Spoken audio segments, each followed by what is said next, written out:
My name is Monica Grayson. I am a grateful recovering addict and a huge believer in Jesus Christ. If it wasn't for him, I would not be here. I'm going to start out with this picture because I like to just get it out of the way and just forget about it for a minute. This picture I'm about to show you is the picture of me not knowing Jesus Christ, not knowing anything, completely lost, waiting to be found. So, my mom made this for me, bless her heart.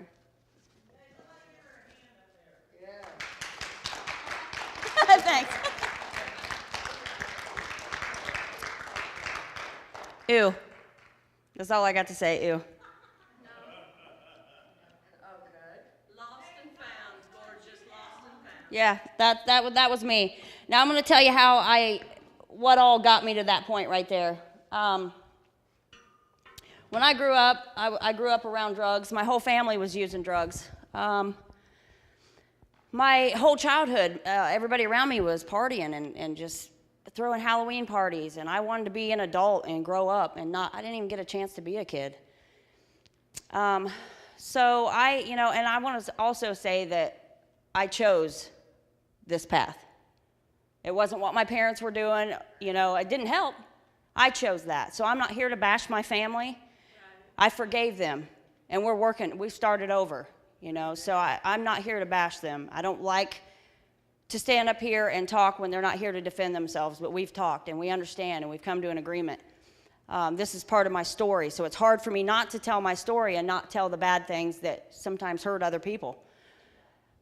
So, and then as I was growing up, my parents got divorced when I was 10 years old. My mom had left my dad for a married man. He was 20 years older than my mom. He was also the school bus driver and town trustee.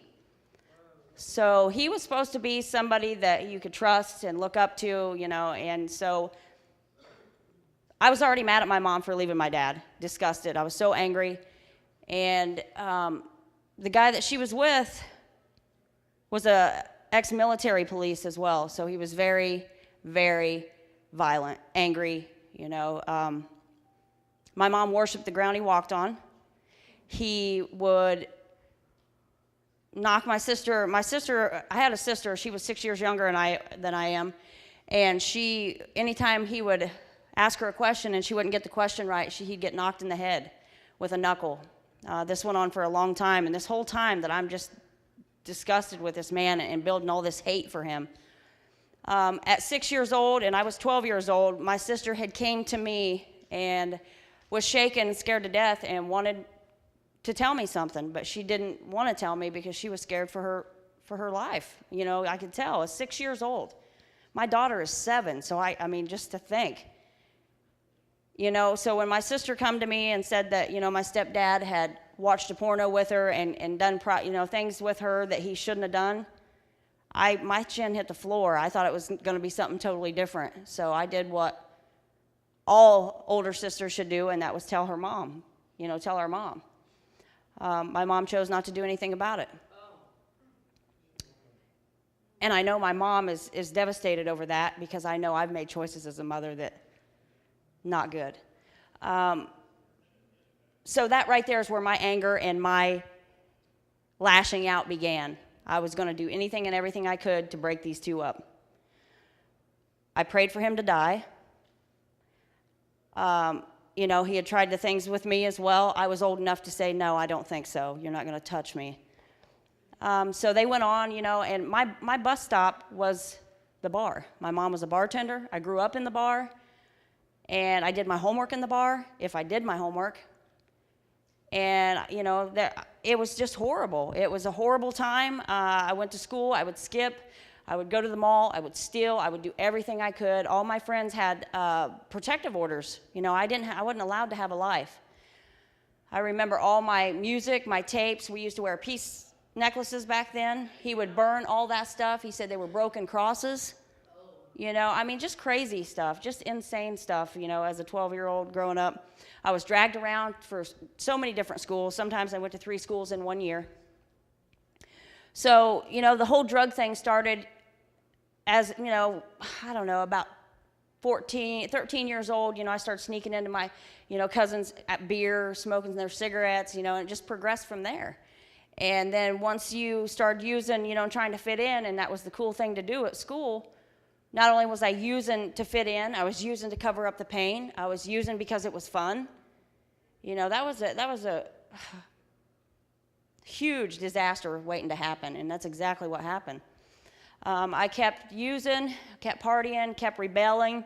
My stepdad ended up passing away, and he had health issues. And then so, my mom spun out of control. She got left a bunch of money, and she drank it away, drugged it away. And, I was in the bar. She was giving me money to put it in a machine, gambling. I've had every addiction there is possible. So I ended up moving back with my dad, and my dad also got custody of my sister. And I continued to smoke pot and use drugs. I was in high school, and I started using meth and coke. I used coke for, quite a bit, and then meth was my drug of choice. I did meth for 17 years, and I loved it. It was perfect for me. I was the hyper, it fit so well. I started using meth in my factory jobs. It kept me going. I was working all these hours, never going to bed, 7 days, just going. I lost my job in the factory, went back to college as a nurse. I was going to college as a nurse, high on meth. But I was making good grades, because I was able to stay up and study all the time. And it caught up with me because I ended up dropping out. And when I dropped out of college, it just spiraled from there. I dated every drug dealer there was, just kept dating and thinking that they were somebody special. They were just special because I didn't have to go chase my dope. They were right there. I was the type of person that, I also had an opiate painkiller addiction that I had no idea that I had because I was so wrapped up in meth that I didn't get a chance to think about it. When they regulated the opiate painkillers and I couldn't find those anymore, I was, within a week, I was a junkie.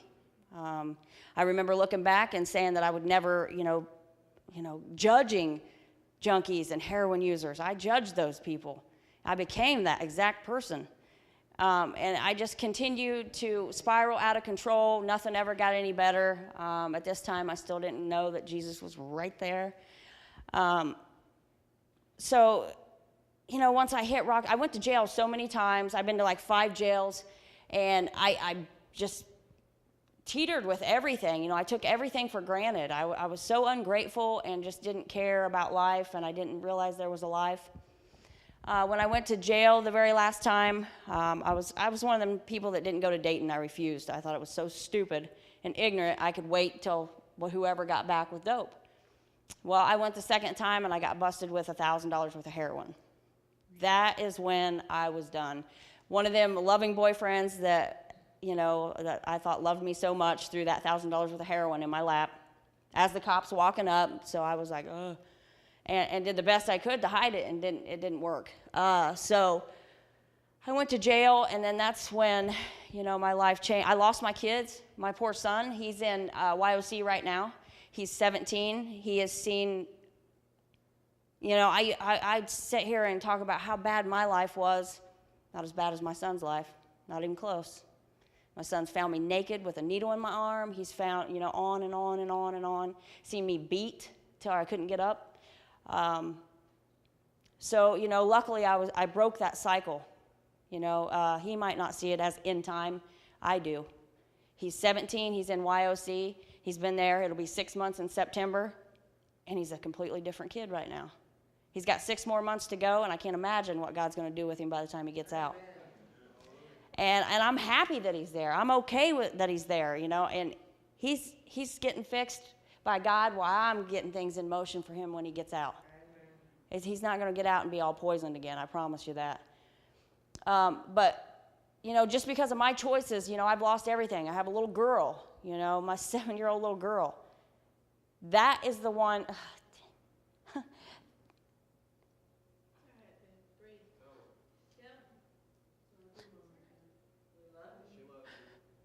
That is the one that hurts me so much.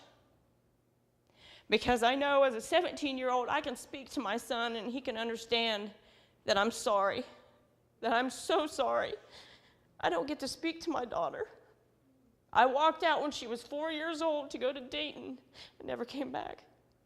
That's been 3 years ago. I used to get so angry over that. My last relapse 14 months and 2 days ago was because it was on her birthday, because I didn't get to see her again. And you know what? I realized, I kept praying through all of this. I kept praying, and I was like, God, this is not what I want to do with my life. And he knew it. I prayed for him to do whatever. I didn't care, whatever, just make me quit using, because my excuse to use was because I was dope sick. When you get clean and you've been clean and then you use, there's no excuse. No excuse. You're choosing to use. So, I knew something was wrong here and here. And so I got it right, I got it right, and I knew this is where my story is going to get great. This is where, I literally am in tears. If I just take a moment, I can't take too many moments and really think about what God's done, because I have to pull over when I'm driving.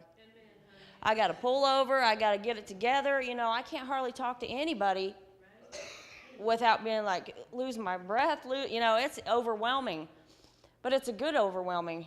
But I went to jail the last time, and I was dope sick, and I got caught in Greenville. So I was in Darke County. Perfect name for that place. Darke County. It was terrible. It was awful. But now that I look back, I see where God started blessing me from the get-go. I reached out. I was on my hands and knees on that nasty, cold jail floor. I said, God, if you're real, I need you to come into my life. I need you right now. I didn't have no friends. I didn't have no family. I didn't have anybody that wanted anything to do with me. And so I was desperate. And the best thing about God is it doesn't matter how you come to God, as long as you come to God. And that's exactly what I did. And I wasn't even sure what I was doing. I just knew that, if you ask questions, not just to him, just to people that do know, as Christians, we are supposed to teach you what you're supposed to do. And it's baby steps. And that's what the ladies in this jail did. They told me, hey, just talk to him like you don't know him. And that's what I did until I got to know him. And now I would never go without knowing him. And the more that I put my feet into my faith and reach out, my life is amazing, absolutely amazing. I got court dates for my daughter, I know, and I can look back and see, God's not going to give me my daughter back when I still had some relapses left in me.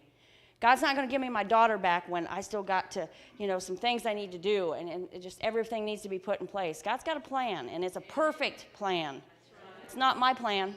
I don't want my plan to work, because I know my plan don't work. And so I just kept crying out, calling out, talking to him, doing the simple things that the ladies that had been Christians for years, I listened to them, and they were right. And it was just the small things, and as I got out of jail, I was like, I'm done. On October 16th, 2014, that's when my recovery started. I've fallen along the way. I've messed up, but I scratched my knee and I was like, whoa! I tripped. You see a bump or a pothole and you trip in it. You're probably not going to trip in it again. If you do, I'm telling you, you're probably not going to fall in it a third time. If you do, then that's just you got something else going on. So I just kept crying out. I got out of jail, and actually, I want to back up because I got to start telling you all the blessings. There's so many of them. While I was in Darke County, it houses like 35 inmates. There was 64 inmates in this tiny jail. On the floor, it was horrible. And they told us after I was there for like 2 weeks, they told us that they was going to move three girls to another jail, and that was Mercer County Jail, brand new jail. I hadn't never been in it, but I knew it was brand new. And I thought, I ain't going to get picked because I hadn't been sentenced yet. I'm all the way over in Darke County. I was like, they ain't going to take me in and have to bring me back for sentencing. I was one of the girls. And one of the other girls that went with me, she's dead now of an overdose. So, I see things like that now. That could have been me easily. And so I get to the Mercer County Jail, and that is where my recovery truly took off. They had RU, Reformers Unanimous. They had Celebrate Recovery. They had AA. They had NA. They had Freedom 101. That was a 3-day weekend class that I got a certificate for. It's called Dealing with Confinement. That right there, that class, if you've ever heard of it or you get the chance to take it, it's worth every penny. It changed my life. So I did my time in Mercer County Jail.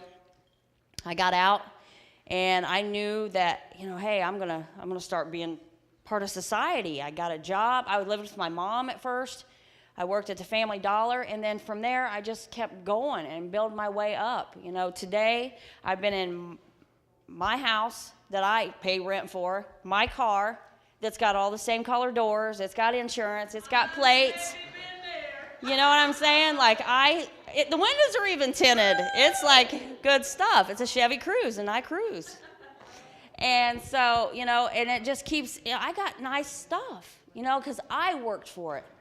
I've been on Medicaid and food stamps. I'm not saying there's anything wrong with Medicaid and food stamps, but the way I was on them, that's a big problem. I used the government. I used everybody that, paid tax dollars.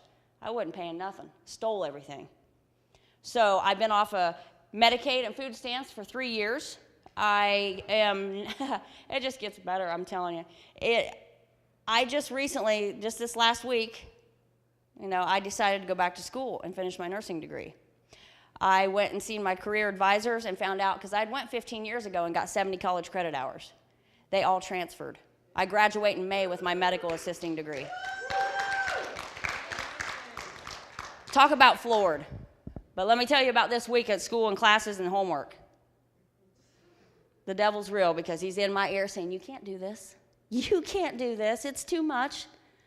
But my Philippians 4:13 and my God says that I can do all things through Christ. All things. So I know that God's going to restore everything that the devil has taken from me. My baby boy's going to get out, and he's going to be a man, a young man with respect and responsibility. He's going to have all that stuff. I just went and filed a petition with my daughter for, it's all going to work out because I'm doing the right thing. I'm doing the next best thing each and every day. I worry about that day. I worry about whatever it is. I give instead of take today. I just got baptized again on August 6th right here at the Lighthouse Church.